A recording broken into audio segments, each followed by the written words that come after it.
Bonjour mes amis, et bienvenue en Pendu dans la Lune. If this is your first time here, welcome. Thank you for coming. I'm pleased to meet you. If you've been here before, thank you for returning. I'm truly honored.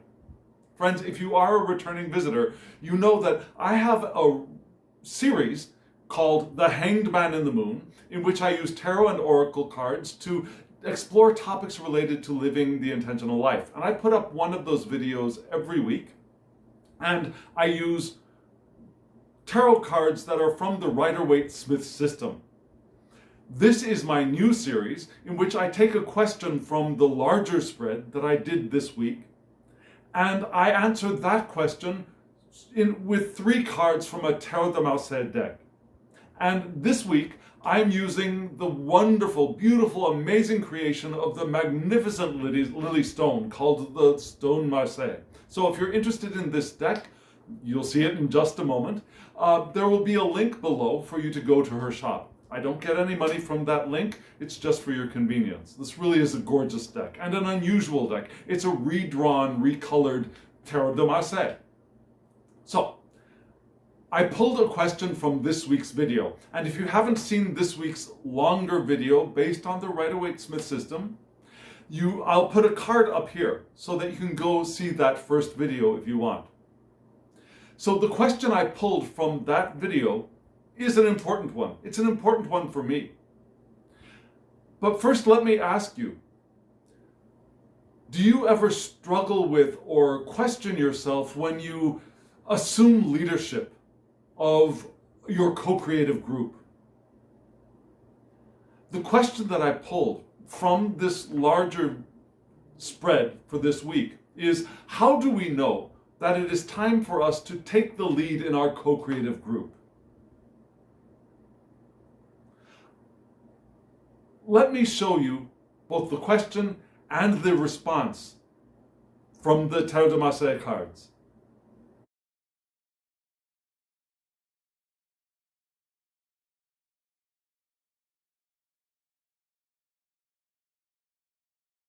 This is a truly beautiful deck, isn't it? Don't you love the navy and the way the colors pop on that navy background? It's lovely. I really recommend purchasing this deck and using it yourself. It really is lovely. So again, how do we know that it is time for us to take the lead in our co-creative group? And you notice that we've got a lot of cups. Now, for 3 cards, we have 2 cups and 1 set of wands. Now, when we usually think of taking the lead of our group, when we decide the time has come for us to step forward and take the lead, how do you usually make that decision? Do you make that decision intellectually? Do you rationally consider the situation? Do you think, okay, this is really a place where I am best suited to take the lead? Do you do it because you have a passion, because you feel the fire burning within you? Or is it sometimes an emotional reaction? You get frustrated that things aren't going the way you think that they should, and you think somebody's got to do something, and you step in and take charge. I learned from my family to do that last one, to wait, be patient, and then when your patience is gone, take charge. That's what I learned from my grandmother, from my mother. That's the tradition of my family. How is it for you? Do you ever find yourself doing something like that? This spread, I think, is teaching us that that is not the best way of going about it. So what did we see? We saw on the left the Queen of Cups, Reine de Coupe. In the center, we had the 6 of Bâtons. And I'm not going to try to do the numbers. C'est de bâton, maybe. And on the right, we had the Ace of Cups, As de Coupe. And so we see that the answer to the question is not an intellectual one. It's not a physical one of having the resources or the physical ability to do the job of leadership. It's not even really a passion decision. It's not one of inspiration or that fire burning within you to take charge, to be the leader. And often, wands is the suit of leadership, right? And we do have one wand card here. But it's not the final solution, yeah? The final solution, the final answer is basically an emotional answer, which is an interesting response to this question. And when I first look at this set of cards, what I notice is on the two sides we have cups, and in the center we have the wands. And the wands are in a cross. And a lot of people read these crossed images as, I've seen people read this crossed wands as a car, which is not something that I would usually associate with wands, but you do you, babe. Some people see this X as a barrier, a blockage, a kind of a great X in the sky. No. Which I can see and I can understand. But for me, that is not always the case. For me, I can also see a connection of the crossed wands. Yeah? Pulling in from this side and pulling in from this side to the center, to a joining, to a meeting. Yeah? Have you ever seen those grabby extension toys that children used, I don't know if they still have them, but used to have, where there were handles on one end, and at the other end, there were pinchers. And there was an expanding matrix in between, so that when you pulled them this way, the pinchers would close and it would draw it closer. And when you pushed it in, it would expand and release. Does that make sense to you? If it doesn't, maybe I'll put a picture here. If I had found a picture, you have just seen it. So, that kind of thing. It reminds me of that, where it brings two things together sometimes as well. And I think in this spread, it's bringing two things together. It's bringing the Queen of Cups, which is actually facing away, and the Ace of Cups, the beginning, the spark, the seed, the inspiration, you might say. I keep wanting to say inspiration and stopping myself, but the inspiration. So let's start with the Queen of Cups, because she is going to be connected to the Ace of Cups in the way I'm reading this spread. And the Queen of Cups, to me, is compassion. She's the compassionate one. Yeah, she is the receptive and the nurturing, emotional one. Yes. She is calm. She is comfort and comforting, I believe. She has a rich inner world. We see that she is somehow covered. Her cup is covered. It's a large cup. It's an ornate cup, but it is covered. Yeah? And the way that she's designed, we see that she is in her inner world, and she has a rich inner world. Also, being royal, she would have a rich inner world, right? But it's hidden. Now we have a canopy over her. Her cup is closed. So for me, the Queen of Cups is also, an inner rich world, but guarded to an extent. Guarding their privacy. Attentive to their emotions, certainly, but determined to defend themselves. Protect their emotional state. And their trust must be earned. And I think sometimes when we are interacting with other people, one of the reasons that we feel like we have to take charge is because we're being self-protective. We think things aren't going the way they should. We want to protect ourselves from failure, from disappointment, from frustration, from having to openly interact with other people. And so we protect ourselves. So there is that kind of response in co-creative experiences for many of us, at least some of the time, if not much of the time. Yeah? We want to protect ourselves and our emotional worlds from interference, from being bothered, and from having to be too vulnerable around other people. And sometimes when we're in that state, when we're not open, we feel the need to not only protect, but to take charge. And I think that is perhaps the less beneficial or the less helpful response. So what is the solution? Yeah, the link is the Six of Wands for me, but it's also a key. The key, the Six of Wands, the Six of Bâtons. For me, six is pleasure, enjoying what you're doing, and the pleasure of action for the Six of Wands, for the Six of Bâtons. Doing what you love. Vitality, feeling your life force within you and enjoying that and taking pleasure in that.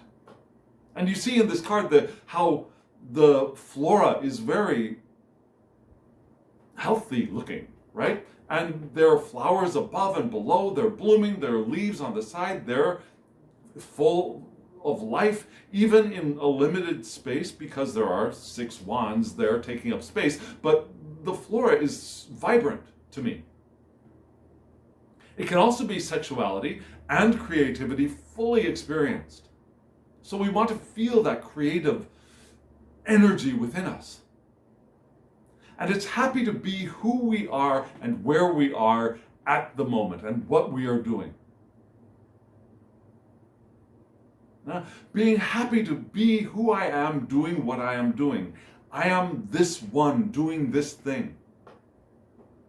And the happier we are doing what we are doing, the more open we will be.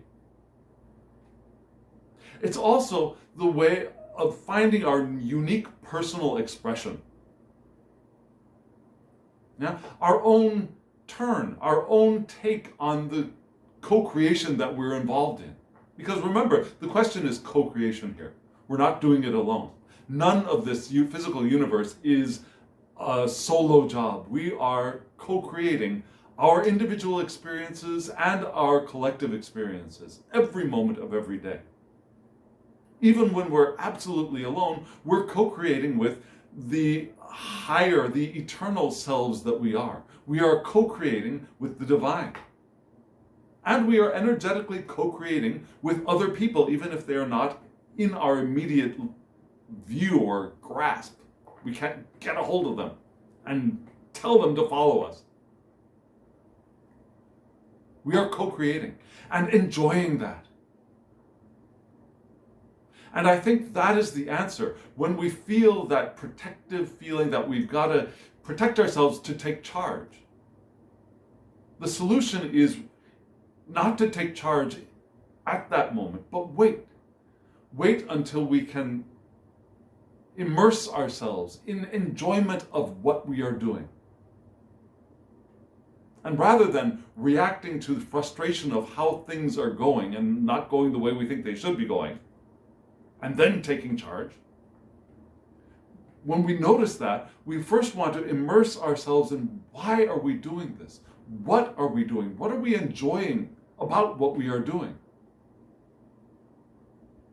And as we do that, we'll notice that the barriers that we've created, such as the Queen of Cups, will start to melt, will start to dissolve, and we'll be more open to the people around us. And when we are more open to the people around us, then we'll get that poof,